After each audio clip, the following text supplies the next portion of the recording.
Well, thanks a lot for this warm welcome, everyone.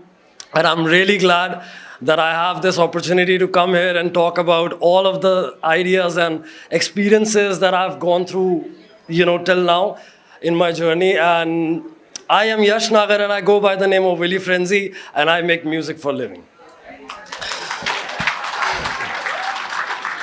So my story began when I was in 8th or 9th standard. And I thought that, singing songs or playing an instrument would give me the spotlight that I wanted. Unaware of the fact that I would have to face a lot of problems and I have to go through a lot of hurdles throughout the journey. Now, as I stand here, I think that dynamics are very important in life. So when I'm making a track, when I'm making a new song, and it's out of nothing, making a song out of nothing, right? When I'm doing that, I believe that dynamics are very important. The song has to have those ups and downs to make it sound very interesting. If it's gonna be on a straight line, it's gonna sound very plain and bland, and it's not gonna touch even a single soul. Same is with life. Life has to have those ups and downs. It's like yin and yang.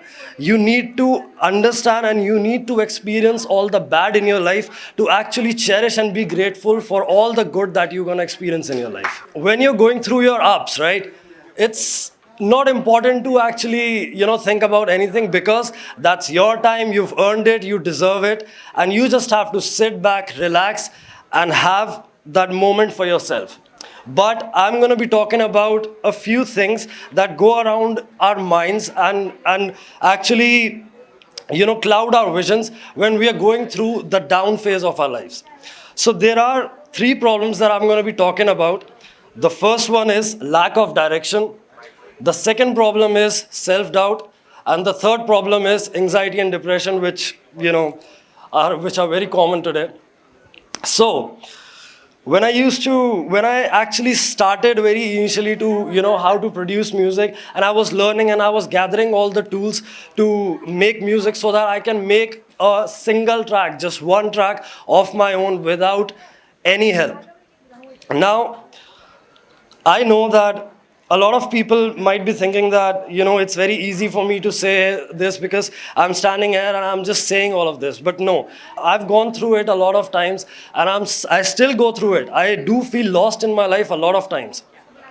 So what I do is I do this simple exercise, which I wish I knew earlier. What I would do is I would take an empty notebook or a diary, all right? And I'm going to make 3 categories in it.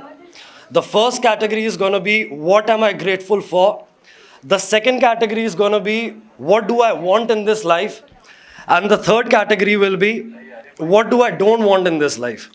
So, under every category, I would write my heart out. I would write the smallest of the smallest things, and I would write the biggest of the biggest things. So let's say if I want to write something under, what do I want in this life? I would write all the imaginary things, like I want to touch the sun and come back. I want to see the Mars in real life. I want to live on the moon. Anything that there is. And simplest to the simplest, like the, air we breathe and the food we eat and everything. Basic to the basic. So by doing this exercise, what I felt is that I would get all the clarity of what do I already have, what do I want in life, and what do I don't want in life. Because this clarity will actually help me to take that next step, because all of those thoughts, all of the things that I don't want and all of the things that I want in life, they're all in my subconscious and they're all scattered. It's very foggy and it's a blur, sort of a scene, and I cannot see them clearly. So I would write them down, because if I can write them down, those things can actually make sense to me, and I can take that very next step that is very much needed, and I can actually work upon what do I want and what do I don't want, and I can cherish all the things that I already have. So I guess this should give you a good clarity in your life. Now, the second thing which I want to talk about is self-doubt. See, these all problems are actually interrelated with each other. Like if you're lost and you would stay in that state for long, you will start doubting yourself. You would think that you're not capable of doing what you actually want to do, or you don't hold the caliber of whatever you want to do. So, first things first, stop beating yourself up. It's not a race. No one is running around. Stop beating yourself up. I know, I understand that it might look like it's very easy for me to say this, but I have gone through it numerous times in my life. I have doubted, I guess, being an artist, I have doubted everything that there is about me, like my personality, my work, my art, my music, my vocals, my playing an instrument, whatever it is. I have doubted everything as an artist. So there is this small thing that you need to understand. Where does this problem, self-doubt, where are the roots of it? The roots of self-doubts are when you're actually just sitting there and overthinking about things and overthinking about all the things that you want to do in life, but they are so huge, they are so big that you don't know where to start from. So let's imagine if I'm standing in front of a huge mountain with a shovel in my hand and I want to break that mountain down, right? And breaking that mountain down is my ultimate goal. That's what I want for myself in life. Now, when I'm standing next to that mountain, all of those thoughts, all of that overthinking would cloud my vision and would surround my head, and I would think that, oh my God, how am I supposed to do this? This huge mountain with a shovel in my hand, sometimes that shovel is not even there. It's not even enough sometimes. But what would I do? Would I just sit there, think about it, and keep thinking? No. I would set a timer for myself and I would start digging right there and then. As soon as I reach that mountain, I would start digging. If I don't have a shovel, if I have a shovel, it doesn't matter. I will dig with my bare hands because no one is coming for help. No one is coming to help me. I have to break that mountain down and I want that for my life. So I need to do that on my own. Now, you need to understand this, that there is this one more thing that is very sneaky, but it's very important. That is being true to yourself. What it means is, let's say if I'm digging every day, I've been digging for a few days now, and I don't think or I don't feel that anything is working for me. That mountain is still there. I haven't been able to do anything to it. The most important thing with this is getting outputs.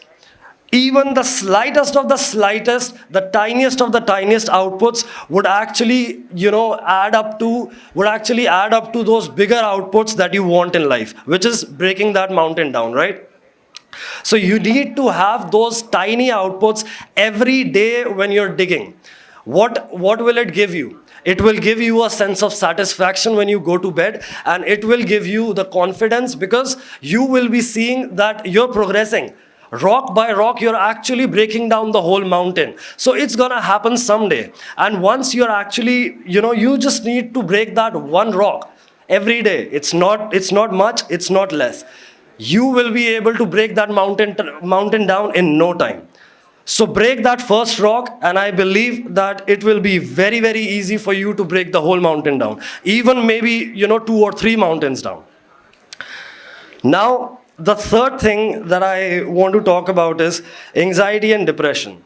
Now, this anxiety and depression, these are the things that are very, commonly used. Everyone is, talking about it like, I'm feeling anxious. Like I was feeling anxious, very anxious when I was coming here because I was just feeling anxious. And it's very normal to use. It's very good that these words are used so, normally and generally, because people who are not going through it, it's all good for them. It's a myth to them. But people who are actually going through it and people who are actually experiencing it, it helps them to think that yes, it's very normal and everyone is going through it. So we are not crazy or we are not different.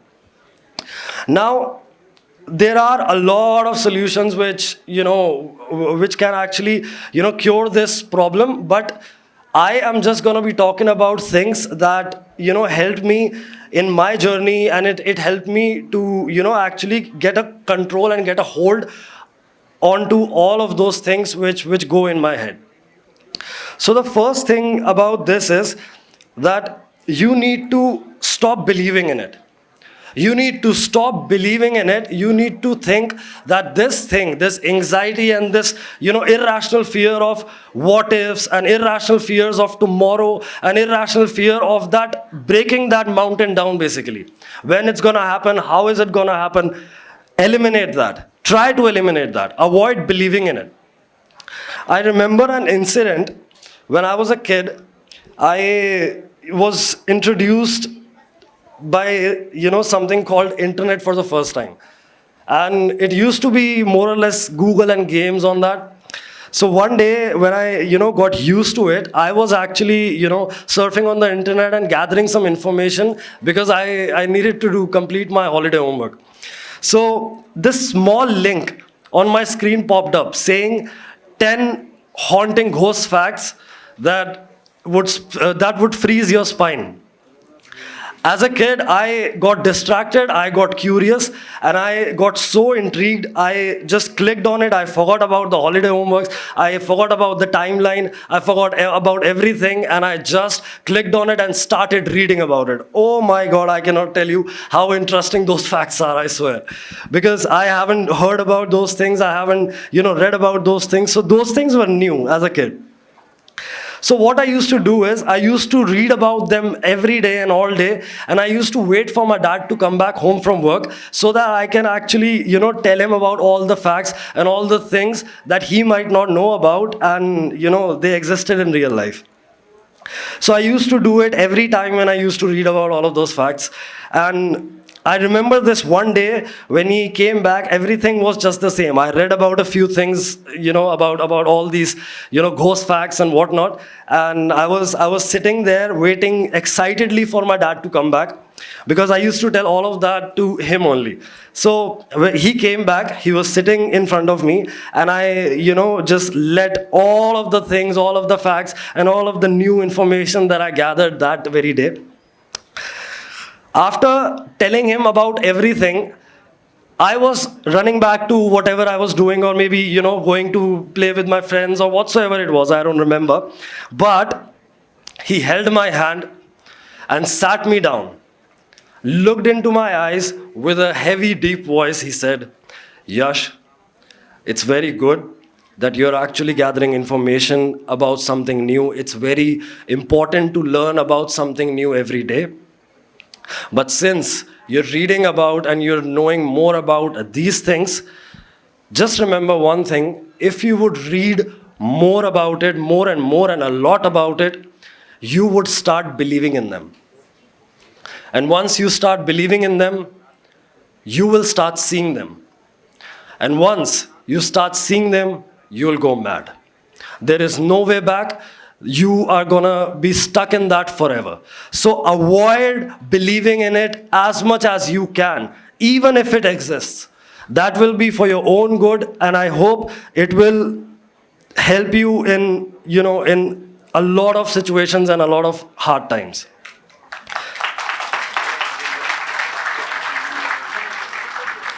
The second thing which has helped me a lot is that putting myself into a survival situation.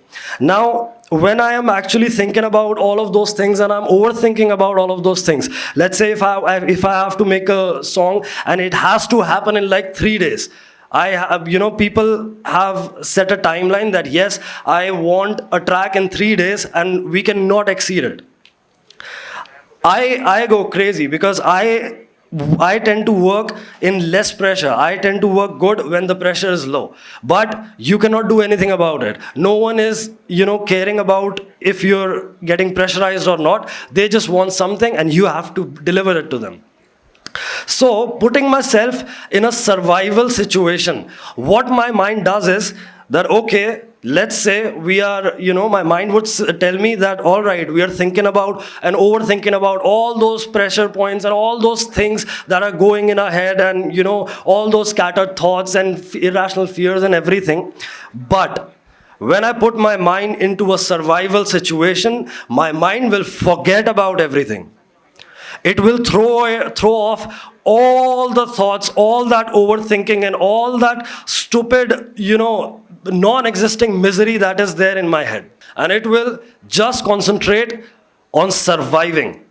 How can my mind will only think about how can we, like me and my mind, get out of that situation alive? It will help you a lot, I guess, and I hope that it should help you. And it will help you a lot to understand that, yes, it is just a simple thought that can actually stop you from taking any action and that next step, because you don't have to think about breaking down the whole mountain at once. Like, you don't have to break that whole mountain tomorrow. You need to break that one rock tomorrow. Can you guys break that one rock tomorrow? I cannot hear you guys. Can you guys break that one rock tomorrow? Yes. Thank you guys. That's my time.